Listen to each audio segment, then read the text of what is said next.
भारतीय ऋषि परंपरा के प्रामाणिक व्यक्तित्व योग ऋषि पूज्य स्वामी रामदेव जी को हम सभी लोग हृदय के अभ्यंतर से सतसत नमन करते हैं और आप सभी आरोग्य साधकों में अनुस्यूत ब्रह्मशक्ति को प्रणाम करता हूं। पूज्य स्वामी जी ने जो योग की एक अद्भुत विधा ज्ञान परंपरा हमारी प्राचीन ज्ञान संपदा की मणि या तो ग्रंथों में सीमित थी या गुफाओं के अभिजात्य अवधारणा में कैद थी, उसको निकालकर घर घर तक पहुंचाने का एक अद्वितीय कार्य किया है। इसके लिए मैं चाहूँगा कि जो भी लोग यहाँ पर उपस्थित हैं या जो दर्शक हैं, स्वामी जी के प्रति श्रद्धा और आभार व्यक्त करने के लिए, अभिनंदन करने के लिए करतल ध्वनि से प्रणाम करें। स्वामी जी प्रायः जब भी योग के माध्यम से complete expression, complete balance, complete rejuvenation और डिवाइन ट्रांसफॉर्मेशन की बात करते हैं तो बहुत सारे हमारे साथ जो पढ़े लिखे विज्ञान के विद्यार्थी हैं, क्योंकि मैं भी पोस्ट ग्रेजुएट हूँ फिजिक्स का, जैसा कि मैंने पिछले भी संवाद के समय बताया था, तो हमसे सवाल करते हैं कि ये कैसे संभव है, क्या इसका कोई वैज्ञानिक आधार भी है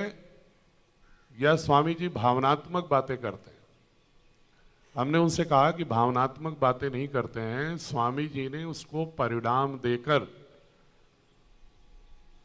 जमीन पर भी और प्रयोगशालाओं में करके निष्कर्षित किया है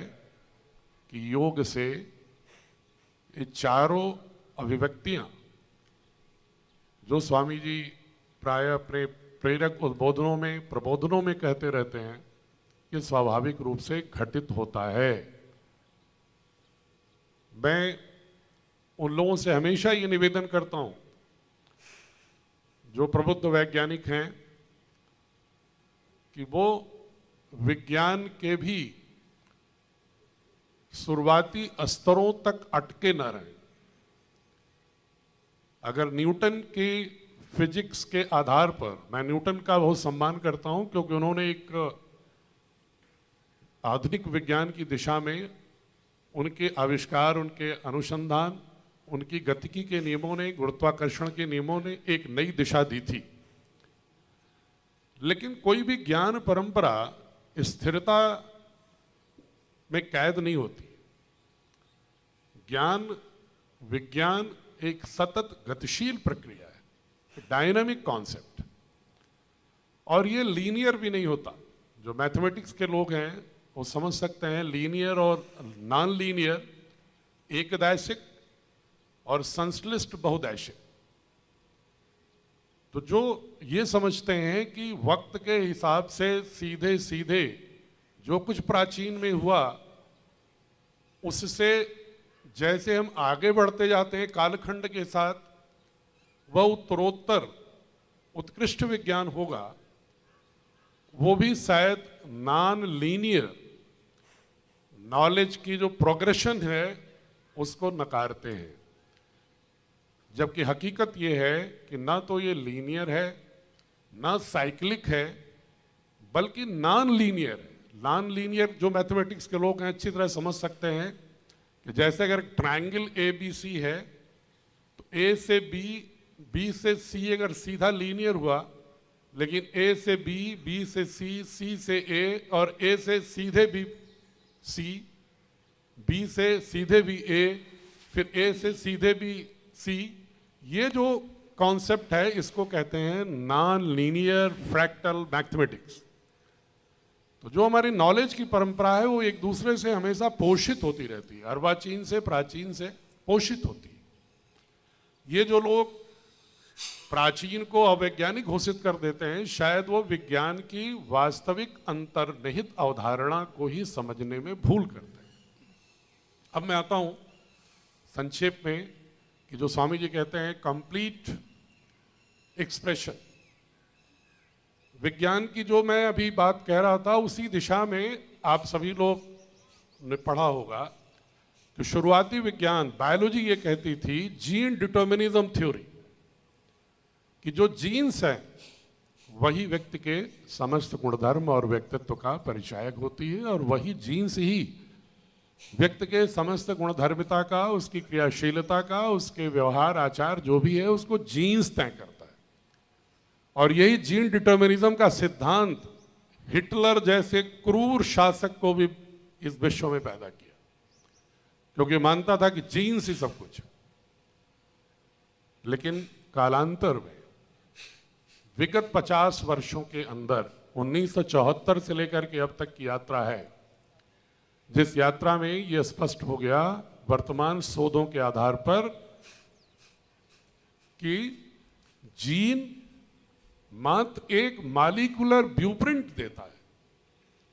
और उस जीन्स को एक्सप्रेस करने के लिए, अभिव्यक्त करने के लिए आवश्यकता होती है बाह्य पर्यावरणीय संकेतों का, इन्वायरमेंटल सिग्नल्स का, जो फिजिकल भी होते हैं और एनर्जी इन्वायरमेंट भी होते हैं, जो पदार्थगत मॉलिक्यूल बेस्ड भी होते हैं और एनर्जी बेस्ड भी होते हैं। ये दोनों ही जब इंफॉर्मेशन सिग्नल्स सेल को मिलते हैं, उसके बाद ही सेल के न्यूक्लियस का जो जीन होता है वह एक्सप्रेस करता है। इसका मतलब कि फिजिकल और एनर्जी के जो भी इन्वायरमेंटल सिग्नल हैं, अगर उनकी रिसीविंग, उनकी प्राप्ति सेल के मेम्ब्रेन पर बदलती रहे तो जीन्स का एक्सप्रेशन भी बदल जाता है। इसको बायोलॉजी में आजकल आधुनिक जो वैज्ञानिक हैं उसको कहते हैं थ्योरी ऑफ सिग्नल ट्रांसडक्शन। तो इसका स्पष्ट ही हुआ कि जीन्स हमारे सेल बिहेवियर को नहीं व्यक्त करता, और वो कैसे करता है? सेल की जो इंटीग्रल मेम्ब्रेन प्रोटीन है, जो न्यूक्लियस में डीएनए, माइटोकॉन्ड्रिया, साइटोप्लाज्म और मेम्ब्रेन पर उसके आउटर सरफेस और इनर सरफेस के बिल्कुल मेम्ब्रेन से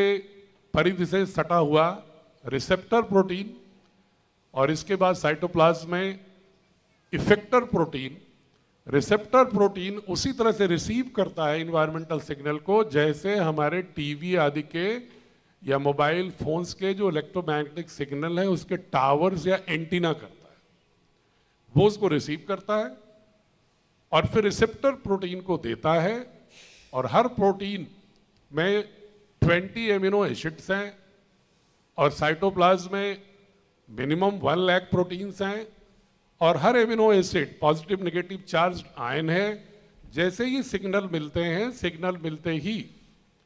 उनके अंदर काइनेटिक एनर्जी पैदा होती है और वो डायनामिज्म के तहत सेल बिहेवियर तय होता है। इसका मतलब ये हुआ कि इन्वायरमेंटल सिग्नल अगर वो एनर्जी सिग्नल के फॉर्म में हो, स्वरूप में हो, तो उसकी गतिकी की गति, उसकी एक व्यवहार की शुद्धता, सेल के गतिशीलता की जो क्रियाशीलता, प्रभाव उत्पादकता है, वह अपने आप को जीन्स को और बेहतर ढंग से अभिव्यक्त करती है। और योग एक संपूर्ण रूप से इसी प्रकार का सिग्नल, यम नियम आसन प्राणायाम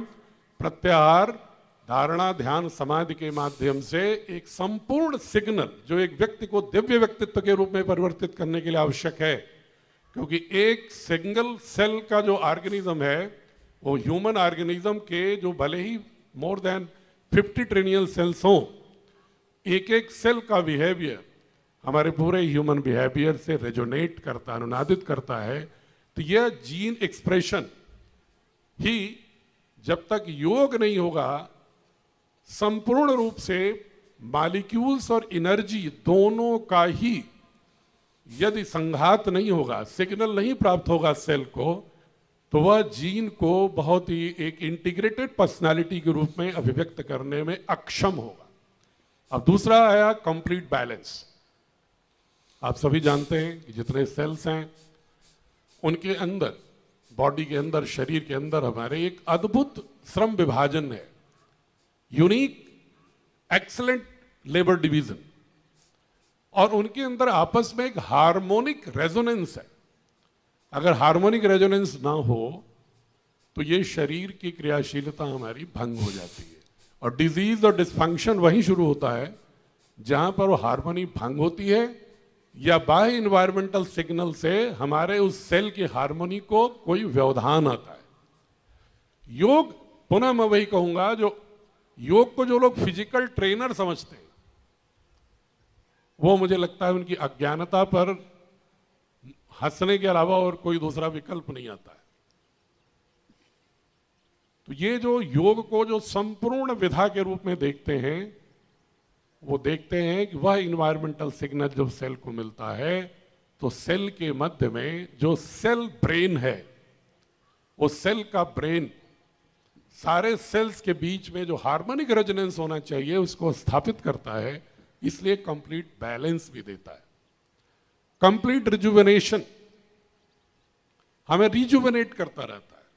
हमारा ऊर्जा का पुनर्नवीकरण, उसके अंदर उद्दीप्तीकरण करता रहता है। वो इसलिए वो लोग नहीं मान पाएंगे जो सिर्फ फिजिकल मॉलिक्यूल्स बेस्ड एनालिसिस करते हैं। आपको मैं संज्ञान में ला दूं कि 1989 में एक वैज्ञानिक है त्सोंग, TSONG, वो कहता है, उसने रिसर्च से सिद्ध किया, सिर्फ स्टेटमेंट नहीं है, उसने कहा कि जो सेल का मेम्ब्रेन है वह सिर्फ फिजिकल मॉलिक्यूल को ही सिग्नल को रिसीव नहीं करता, बल्कि एनर्जी फील्ड के वाइब्रेशंस को भी रिसीव करता है। तो जब एनर्जी फील्ड के वाइब्रेशन को 1989 से पहले लोग ये नहीं मानते थे कि हमारी ह्यूमन बॉडी का सेल एनर्जी सिग्नल को भी रिसीव करता है, वो सिर्फ ये मानते थे कि फिजिकल मॉलिक्यूल। इसीलिए टोटल जो फार्मास्यूटिकल ड्रग इंडस्ट्री है या एलोपैथी की जो मान्यता है, वह जो ड्रग बेस्ड है, फिजिकल मॉलिक्यूल बेस्ड सिग्नल दे करके, सिग्नलिंग दे करके जो सेल के बिहेवियर को एक्सप्रेस करने की जो एक अवधारणा पर आधारित है, वो 1989 के इस वैज्ञानिक की शोध के बाद उनको सोचना पड़ेगा, बल्कि सोचना शुरू किया है। जो वास्तविक प्रबुद्ध वैज्ञानिक हैं, जो बाजार पर नहीं उलझे, जो लोक कल्याण के लिए काम कर रहे हैं, वो मानते हैं कि energy signalling is more important, more vital for any human health, for any composite expression of harmonious cells. तो ये रिजुवेनेशन भी योग के माध्यम से, जो स्वामी जी अभी चौथा घटक कह रहे थे, स्पिरिचुअल लाइफस्टाइल, लाइफ एक्सपीरियंसेस, उसके आधार पर हम अपनी एनर्जी को एनर्जी सिग्नल के माध्यम से रिजुवेनेट करते हैं। यहीं पर मैं पूज्य स्वामी जी आपको एक आंकड़ा भी बता रहा हूं कि एक वैज्ञानिक है ऑक्सफोर्ड यूनिवर्सिटी का, CWF मैकक्लेयर, उसने एक रिसर्च किया 20वीं सदी के चतुर्थ खंड में, 1974 से लेकर 80 के बीच में, और उसने ये कहा कि जब एनर्जी जो सिग्नलिंग होती है और फिजिकल मॉलिक्यूल जो हमारा पाथवे में सिग्नल करता है बॉडी के अंदर, तो उन्होंने बताया कि जो फिजिकल मॉलिक्यूल है, जो डिफ्यूजिबल केमिकल्स हैं, जो डिफ्यूज होते हैं बॉडी के अंदर केमिकल्स, फिजिकल मॉलिक्यूल्स, वो 1 सेकंड में 1 सेंटीमीटर से भी बहुत कम,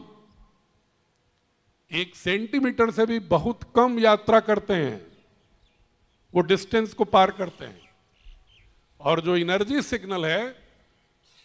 वह 1,86,000 माइल्स यात्रा तय करता है 1 सेकंड में।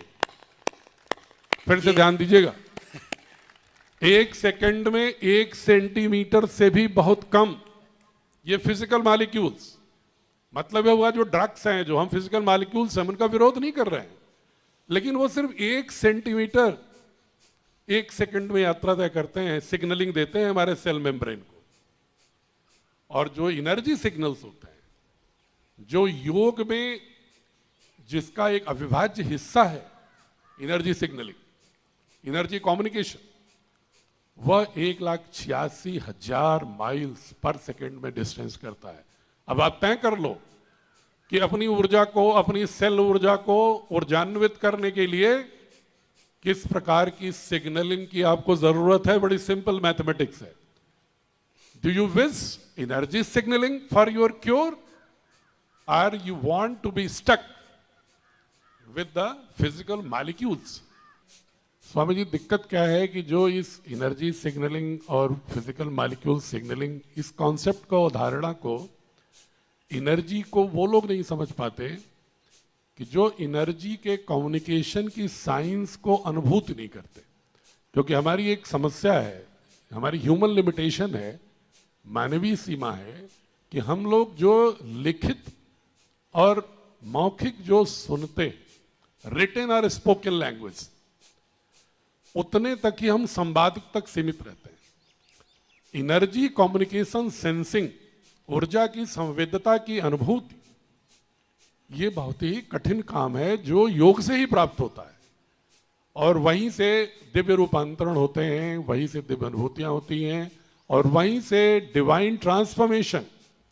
जो बार बार स्वामी जी शब्द चौथा प्रयोग करते हैं, जिसको गीता में भी भगवान कृष्ण ने कहा, योगस्थ गुरु कर्माणि संगम त्यक्ता धनंजय सिद्ध असिद्धयो समो भूत्वा समत्वम योग उच्यते। योगस्थ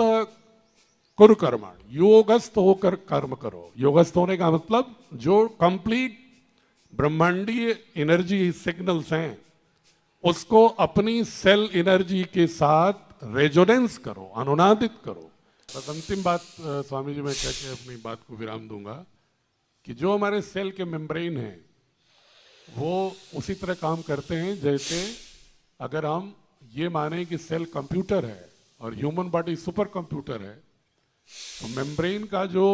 रिसेप्टर प्रोटीन है वो एक superconductor, crystal superconductor chips with gates and channels की तरह काम करता है। कि वो गेट्स हैं, सिग्नल को रिसीव किया, फिर चैनल के माध्यम से सेल के साइटोप्लाज्मिक प्रोसेसेस को एक्टिवेट कर देता है। तो इसलिए जो एनर्जी सिग्नलिंग है, जो स्वामी जी की वाणी से, प्रेरणा से हमेशा प्राप्त होती रहती है, और मैं स्वामी जी के जो वक्तव्यों में देखता हूँ तो महर्षि दयानंद की वेदों की ओर, वेदों के ज्ञान की ओर जाने की एक जो आह्वान है, स्वामी विवेकानंद का अध्यात्म विद्या, वेदांत दर्शन, ब्रह्म विद्या की ओर जो एक आधुनिक भारत में जो बार बार लोगों को प्रेरित करने का एक आह्वान था, उत्तिष्ठ जागृत प्राप्त वरान्नबोधत, या गांधी का जैसे उन्होंने एक सविनय अवज्ञा आंदोलन, सत्य अहिंसा के आधार पर जो एक शहरी अभिजात्य वर्ग तक साम्राज्यवादी शक्तियों का औपनिवेशिक जो जंजाल था उसको तोड़ने के लिए उन्होंने शहरों से, बॉम्बे और कलकत्ता से बाहर निकालकर गांव-गांव की दहलीज पर बैठा दिया, और तब जाकर के एक राजनीतिक रूपांतरण हुआ इस देश का। उसी तरह स्वामी जी का जो अभियान है वह योग को अभिजात्य गुफाओं से बाहर निकालकर, ग्रंथों से बाहर निकालकर आम आदमी की अनुभूति और क्रियाशीलता का अंग बनाने का काम कर रही है। और मुझे पूर्ण विश्वास है कि यह जागरण के गीत गाने वाले सन्यासी के स्वर प्रत्येक देश के ही नहीं हमारे, बल्कि विश्व पे जाकर प्रत्येक जनमानस को एक स्वस्थ दिशा में आंदोलित करेगा,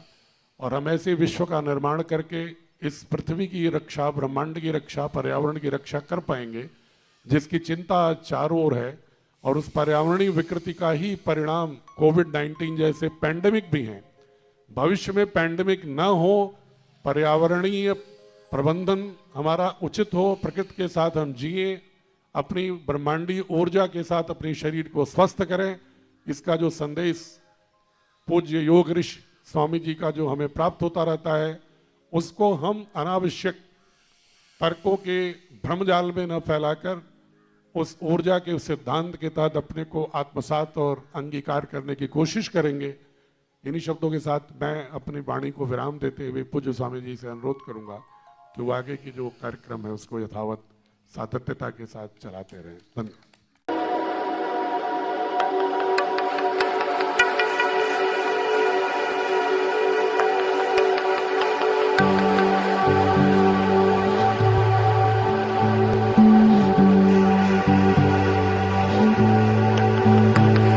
में